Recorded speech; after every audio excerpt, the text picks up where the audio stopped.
কয়েক দফা স্থগিতের পর কাল অনুষ্ঠিত হচ্ছে চট্টগ্রাম চেম্বারের বহুল আলোচিত নির্বাচন। সকাল ৯টায় শুরু হয়ে ওয়ার্ল্ড ট্রেড সেন্টারে ভোট গ্রহণ চলবে বিকাল ৪টা পর্যন্ত। এর আগে ভোটার সংক্রান্ত জটিলতা গড়িয়েছিল আদালত ও এফবিসিসিআই আরবিট্রেশন ট্রাইব্যুনালে।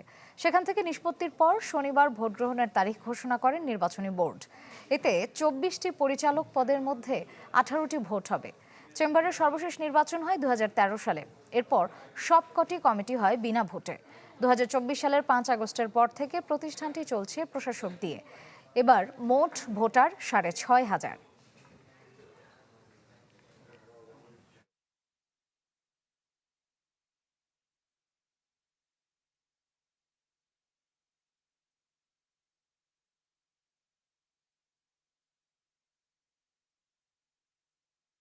এই অনৈতিক ইস্যুতে সম্মিলিত ব্যবসায়ী পরিষদের নেতৃবৃন্দ যারা আমরা ক্যান্ডিডেট আমরা নই, আমরা এই আগামীকালকের ২৩শে মে ২০২৬-এর ইলেকশন আমরা প্রত্যাখ্যান করলাম। আমরা চাই নির্বাচনটা, যেহেতু আরেকটা প্যানেল দিয়েছে, আমরা সবসময় চেয়েছি যে এখানে এটা কেউ যেন বলতে না পারে যে এটা একতরফা নির্বাচন। আমরা সেটা চাই না।